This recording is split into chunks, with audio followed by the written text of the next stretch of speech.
Picking up where we left off, no person shall issue an advertisement relating to a relevant medicinal product unless that advertisement encourages the rational use of that product by presenting it objectively without exaggerating its properties. It is not surprising that the drug industry manipulates its results. The difference between an honest and not so honest data analysis can be worth billions of euros on the world market. It is therefore naive to expect the industry will perform disinterested research on its own products, with the aim of finding out whether its new drug is any better than placebo or much cheaper alternatives. If the industry truly had this aim, it would put its drugs at risk by comparing them with active placebos, and it would let independent researchers perform its trials. The best drugs may simply be those with the most shamelessly biased data. Bias is often introduced already in the design of the trial, but independent physicians who challenge the design can be fired and may acquire a negative reputation among other drug companies as well for not being cooperative. One of the best safeguards we have against biased results is to establish a central adjudication committee, blinded for the drugs, which decides whether an adverse event occurred or not. If such a committee is fed biased and selective information for the sponsor, it will end up putting its quality stamp on a deceitful trial. This seems to have occurred for 3 major cardiovascular trials, and were all published in the drug industry's preferred journal, the New England Journal of Medicine. Independent investigators compared the number of heart attacks as reported by a central adjudication committee in the publications with those reported to the FDA for the same trials. It turned out that what was published was seriously misleading and favored the sponsor's drug over the controlled drug in all 3 cases. The names of the drugs, trials, and sponsors were Prasugrel, Triton, Daiichi, Sankyo, and Eli Lilly. Rosiglitazone, Record, GlaxoSmithKline, and Tick.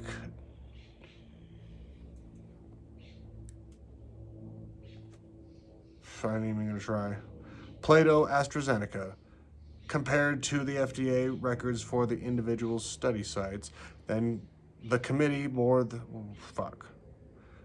Compared to the FDA records for the individual study sites, the committee more than doubled the difference between the sponsor's drug and the competitor in Triton and Plato trials, from 72 to 145, and from 44 to 89 heart attacks, respectively, whereas in the record trial, heart attacks went down from 24 to 8, which was also beneficial for the sponsor. These differences are really remarkable.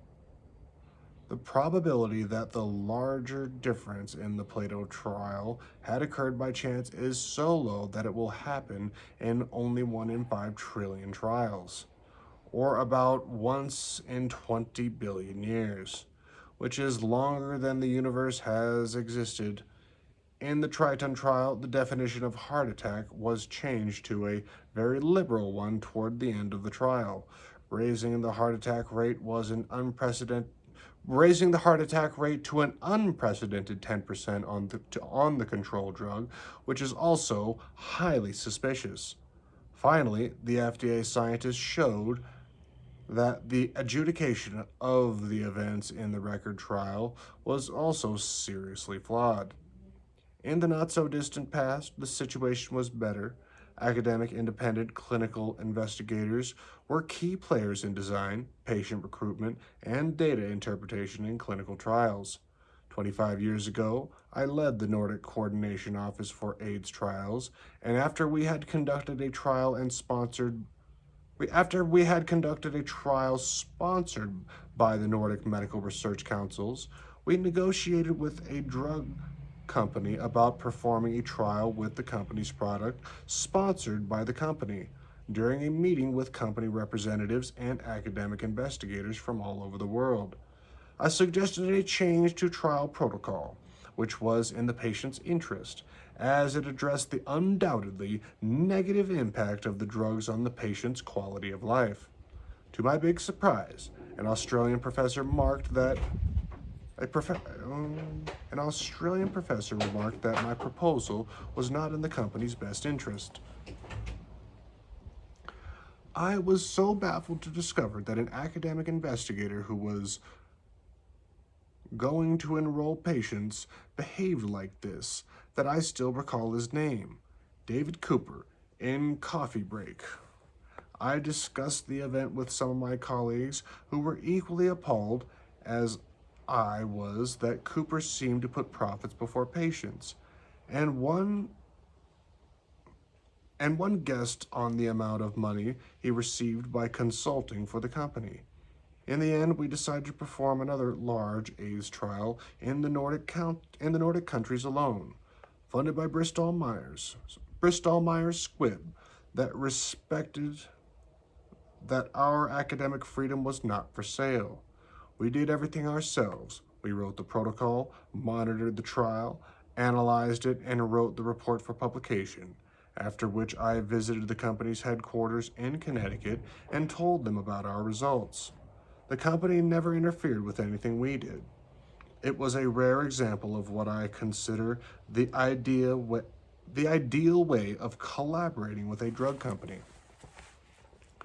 Today, academic investigators have little or no input into trial design, no access into raw data, and limited participation in data interpretation. A saying commonly attributed to Joseph Stalin is that those who cast votes decide nothing, whereas those who count the votes decide everything. The drug industry has hijacked clinical trials for marketing purposes, thereby making a mockery of clinical investigation, misusing a powerful tool and betraying the trust and altruism patients exhibited when they volunteer to participate in trials. We have investigated the lack of academic freedom and honest scientific inquiry. In 1994 through 95, the research ethics committees in Copenhagen approved 44 industry-sponsored trials, which were subsequently carried out and published. It was stated explicitly in 22 of the 44 trial protocols that the sponsor owned the data or needed to approve the manuscript or both. Not a single one of the 44 trial reports mentioned anything about the clinical investigators had participated in the trials with tied hands and had effectively accepted that if the results or their interpretation didn't please the sponsor, they might never be published. When we submitted our results to JAMA, we were met with the unusual industry excuse that these were old trials and it's much better now. In agreement with the editor, we therefore sampled a new set of protocols.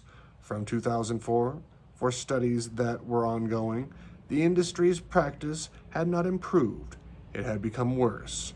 There were 27 protocols out of the 44 that stated ownership to data or control over the publication, similar to 1994 through 95. But it seemed that the industry now tried to hide what it was doing. 13 of the new protocols mentioned separate publication agreements with the investigators, in contrast to none of the protocols from 1994 through 95, and none of these secret agreements were available in any documents filled with the research ethics committees. For confidentiality reasons, they were only allowed to see those pages in new protocols that addressed publication rights. For the old protocols, we had access to everything, and it was clear that the sponsors had tight control over their trials. It was stated in 16 protocols that the sponsor had access to accumulating data. For example, through interim analysis and participation in data for safety monitoring committees. Such access was disclosed in only one corresponding trial article. An additional 16 protocols noted that the sponsor had the right to stop the trial at any time for any reason. This was not noted in any of the trial publications. The sponsor therefore had potential control over a trial in progress, 73% of these studies. When the sponsor can peep repeatedly at the data as they accumulate, there is a risk that the trial will be stopped when it is favorable to the sponsor. Trials reported as having stopped early for benefit exaggerated the effect by 39% compared to trials of the same intervention that had not stopped early.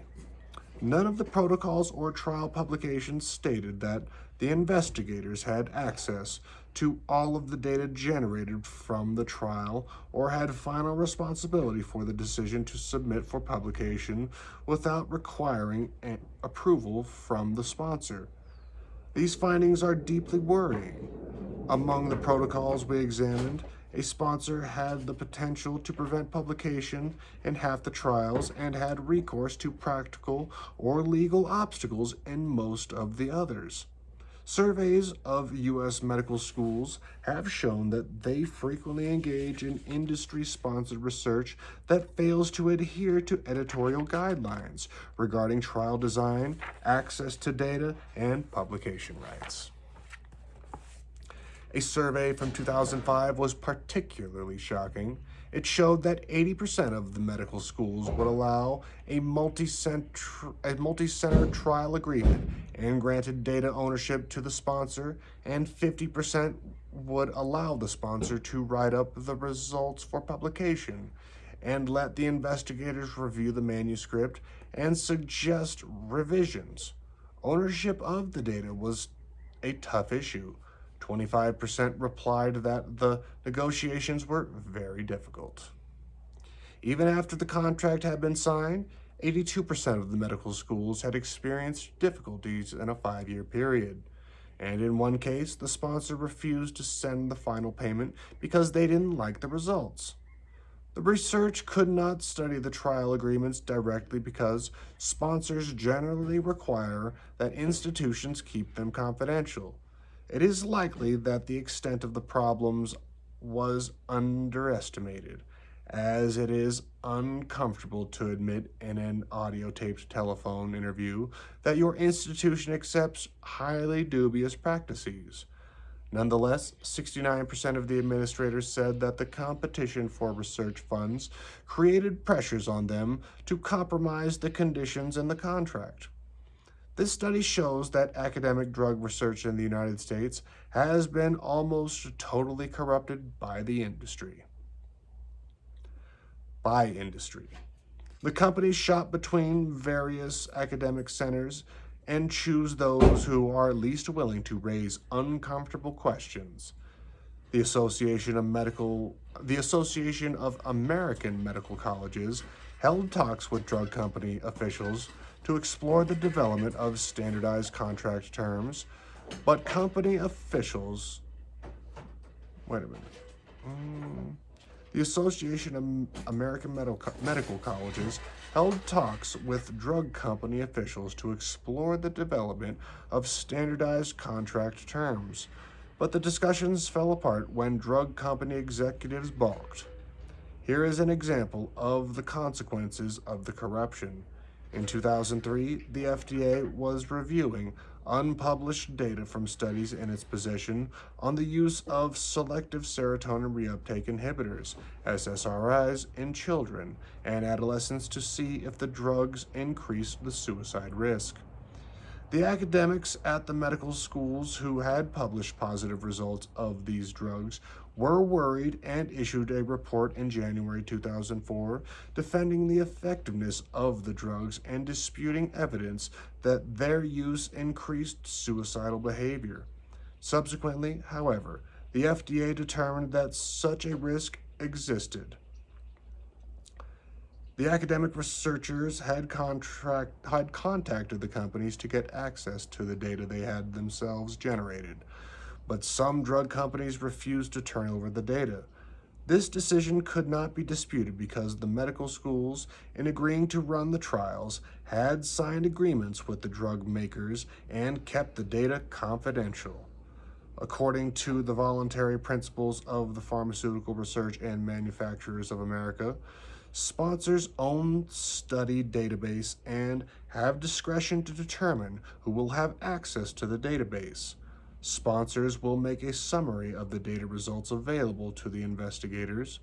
In addition, any investigators who participated in the conduct of a multi-site clinical trial will be able to review relevant statistical tables, figures, and reports for the entire study at the sponsor's facilities or other mutually agreeable location.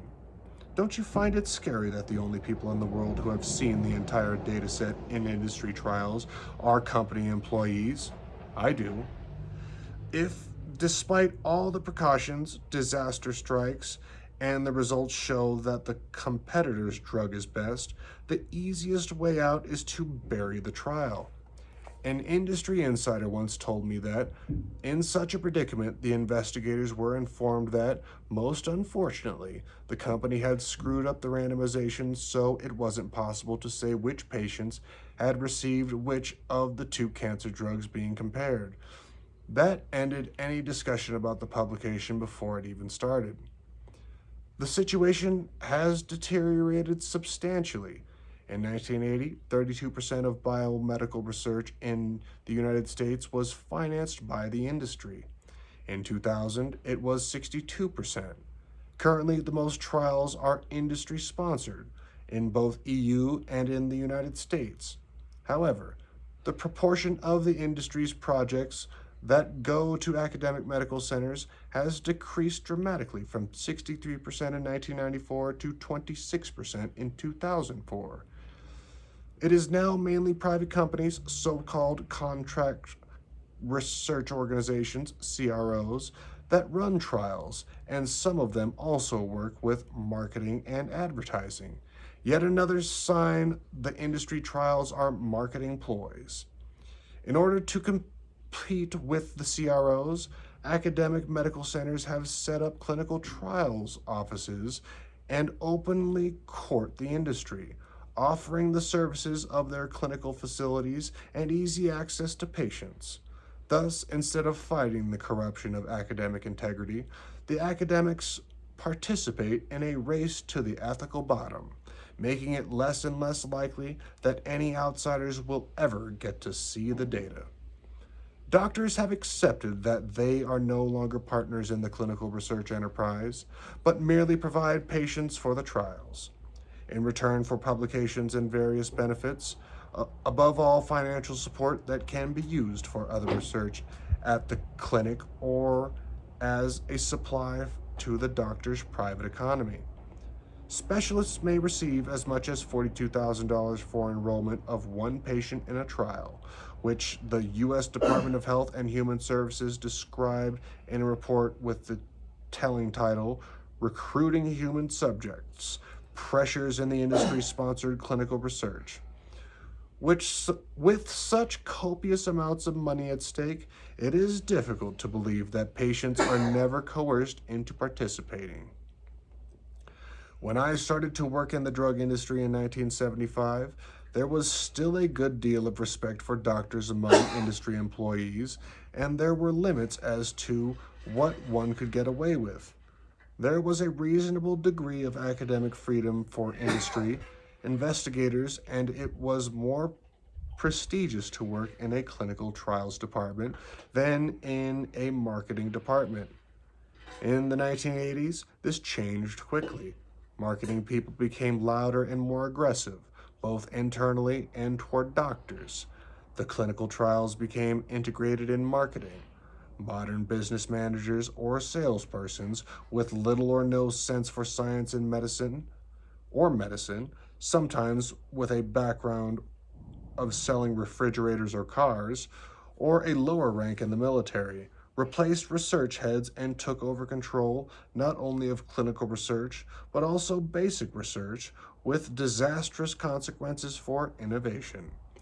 An industry insider has explained how highly useful drugs like Acilivir for herpes, Zy- Zidiovidine for AIDS, and cimetidine for stomach ulcers hardly made it to the market because the managers couldn't see the need for them. The merger mania created stiff and bureaucratic corporate cultures with milestones, flowcharts, and decision trees, which is not how scientists work. And the blockbuster mania changes the focus from innovation to Me Too drugs. In his autobiography, The Grand Old Man in Swedish Medicine, cardiologist Lars Werkö tells a similar story. Werkö spent many successful years at Astra and became the head of its pharmaceutical division. But the company deteriorated when a salesman took over as CEO and started to focus on cough medicines and other useless, bizarre products instead of continuing saving people's lives with drugs against heart attacks and stroke.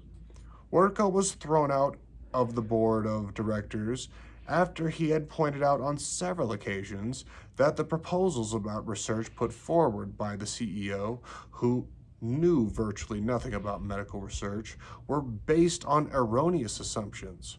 Werkö explains that to argue methodically with scientific facts is difficult and takes too much time. What mattered was to sell an idea and to have the right supporters. In the academic world, you could discuss, demonstrate your preferences, and try to argue your case even if it involved criticism of other participants' views, which it often did. Whereas anything of this kind was unthinkable in Astra's board of directors, where the decisions had been made before the meetings. Objections were not welcomed, even when the facts as well as the decisions were obviously erroneous. Saving face was more important. I knew Werkö, who accepted to be on the advisory board of the Nordic Cochrane Center when I founded it in 1993, and it is very disheartening to read his book about these events. In the past, several drug companies were founded by visionary and idealistic scientists who genuinely wanted to help patients. For example, George Merck said in a speech in 1950 that Merck tried never to forget that medicine is for the people and not for the profits. Show the flow chart. Pause to read. And next, the scientists shaded into marketing and the professors ended up as promoters, while some industry scientists were sickened by the process they had become involved in. But there was nothing they could do. Good manners were gone forever, and greed became the norm that trumpeted everything else. The profit per unit sold has always been much higher in the drug industry than in other industries. For example, 11% in 1960 compared to 6% in all Fortune 500 companies, Big Pharma included.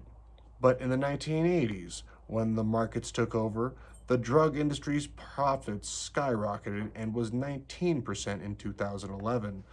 In 2002, the combined profits for the 10 drug companies in Fortune 500 exceeded the profits for all the other 490 businesses put together. Marketing drugs is so prosperous that U.S. sales force doubled in just 5 years, from 1996 to 2001. And a paper with the telling title, The Drug Pushers, described that the average return for each dollar spent on detailing was $10. Randomized trials were introduced in order to protect us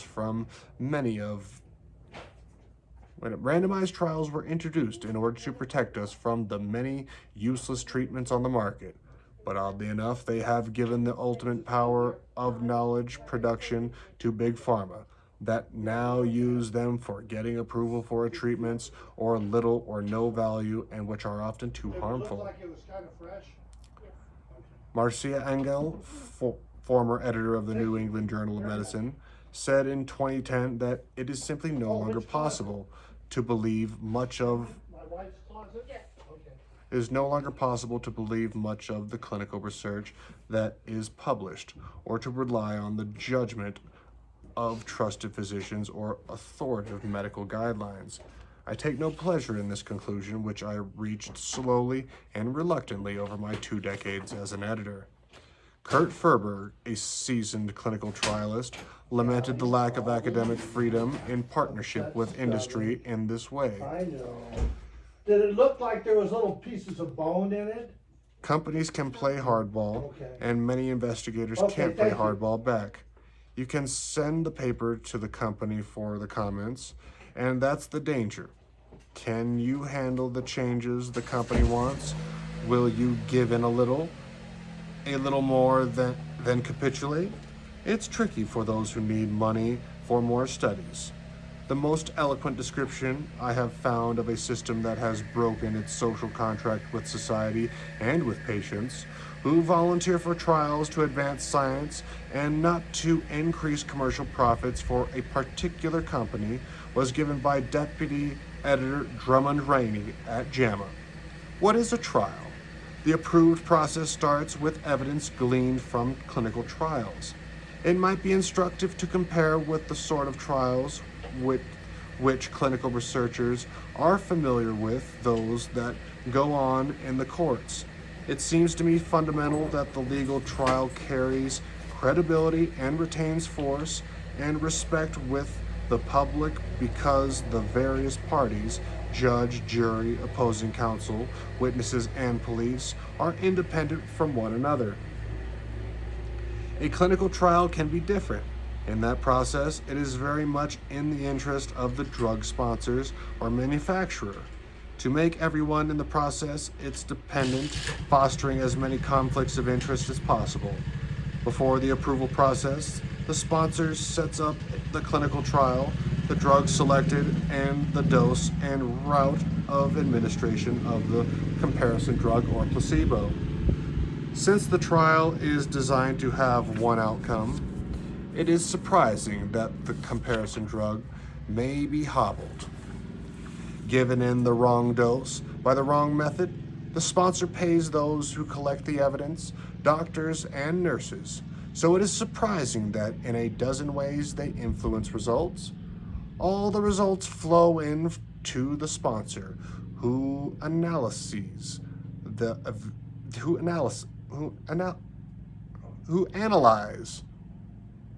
I'm going to say analyze, that says analyses, who analyze the evidence, drop what is non-convenient, and keep it all secret, even from the trial physicians.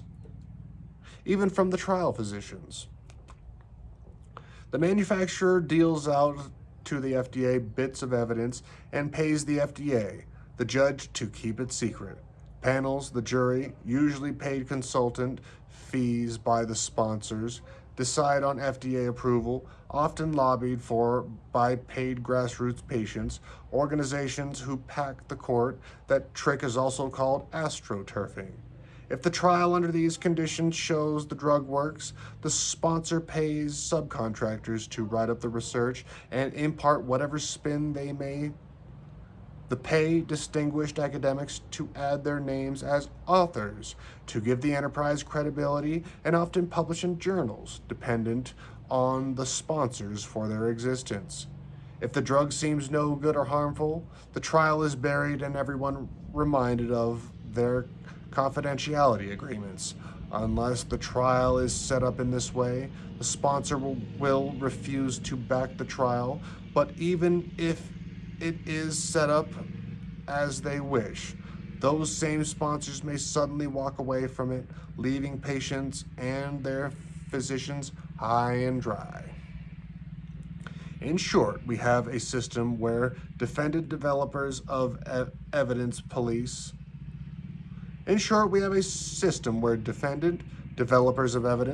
police, judge, jury, and even court reporters are all induced to arrive at one conclusion in favor of the new drug. Doctors now know perfectly well what this means for the trustworthiness of industry trials.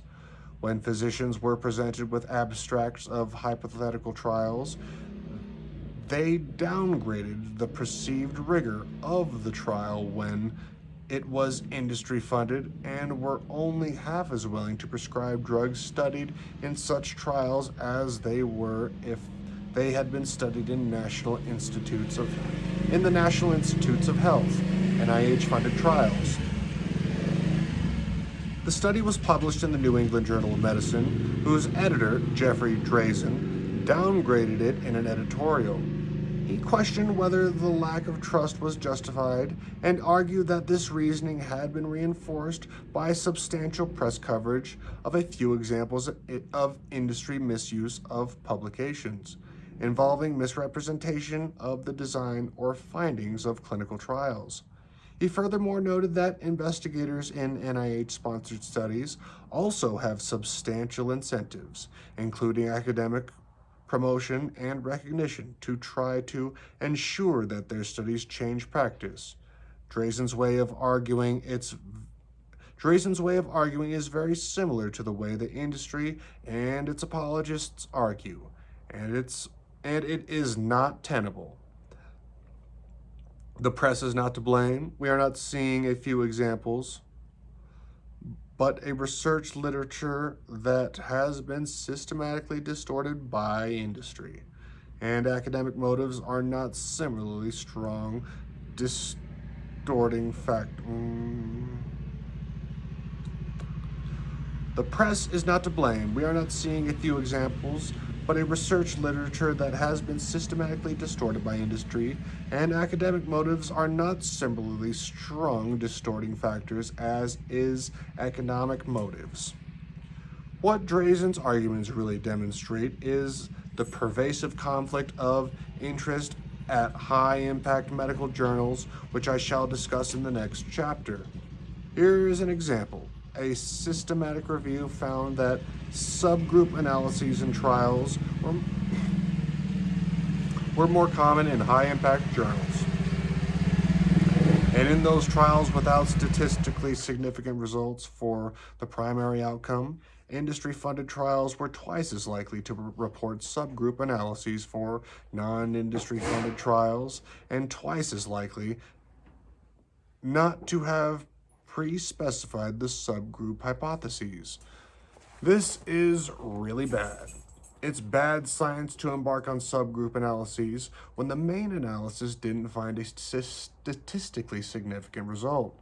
Such exercises in trawling the data till some of them happen to show something are called data massage or fishing expeditions.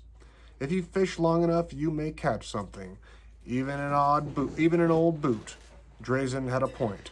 Academics can, but usually aren't, equally unforthcoming as the drug industry.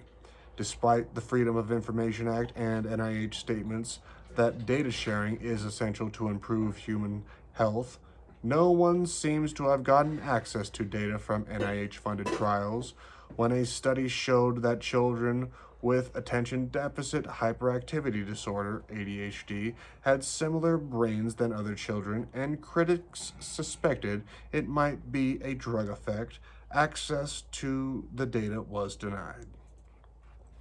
An example of a fishing expedition was a 1990 NIH study of high-dose steroids in 487 patients with spinal cord injury.